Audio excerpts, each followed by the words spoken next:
Chittoor mayor దంపతుల హత్య కేసులో కీలక తీర్పు వెలువడింది.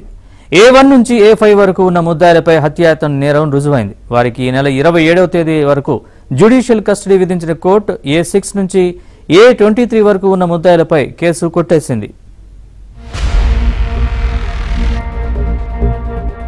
చిత్తూరు మేయర్ దంపతుల హత్య కేసులో న్యాయస్థానం కీలక తీర్పును వెలువరించింది. ఈ కేసులో A1 నుంచి A5 వరకు ఉన్న ముద్దాయిలపై హత్యాయత్నం నేరం రుజువైందని కోర్టు పేర్కొంది.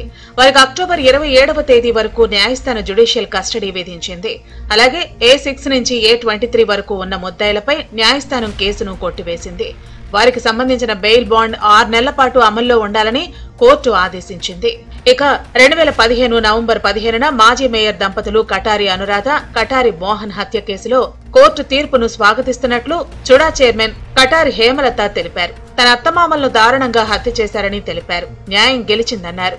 రాష్ట్ర వ్యాప్తంగా కూడా చాలా సంచలనమైన రోజు నవంబర్ 17, 2015 రోజుల్లో చాలా దారుణంగా వాళ్ళని మున్సిపల్ ఆఫీస్లో ఒక మేయర్ ఛాంబర్లో ఆమె కూర్చోండగా అలా హత్య చేయడం కూడా ఈ 10 సంవత్సరాలు, ఈ నవంబర్ వస్తే 10 సంవత్సరాలు అవుతుంది. సో మేమైతే న్యాయం తప్పకుండా మాకు జరుగుతుందనేసి ఇన్ని రోజులు కూడా పోరాడాము. ఎన్నో ఇబ్బందులు కూడా పడ్డాము. సాక్షుల్ని కాపాడుకుంటూ మొత్తం మా కుటుంబ సభ్యులపైన కూడా లేనిపోని కేసులు పెట్టించుకొని చాలా పోరాటం చేశాము.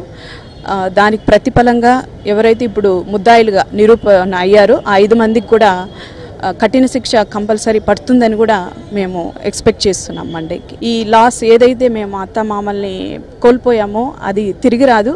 కానీ దాని అలా మనుషుల్ని ఎంత క్రూరంగా చంపారో వాళ్ళకి తప్పకుండా కూడా ఉరిశిక్ష పడాలని మేము కోరుకుంటున్నాం. 2015 నవంబర్ 15వ తేదీన చిత్తూరు మున్సిపల్ కార్యాలయంలో ఈ ఘటన జరిగింది. మున్సిపల్ కార్యాలయంలోని చైర్మన్ అనురాధ, మోహన్లను తుపాకీలతో కాల్చి కత్తులతో నరికి చంపారు దుండగులు.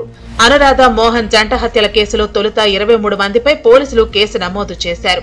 అయితే శ్రీకాళహస్తికి చెందిన కాసారం రమేష్ కి ఈ కేసులో సంబంధం లేదని న్యాయస్థానం గతంలో తీర్పునిచ్చింది. ఇక మరో నిందితుడు శ్రీనివాస ఆచారి అనారోగ్యంతో కేసు విచారణలో ఉండగానే మృతి చెందాడు. దీంతో నిందితులు 21 మందిగా మిగిలారు. ఈ కేసులో 163 మంది సాక్షులను విచారించిన కోర్టు తుది తీర్పు వెలువరించింది.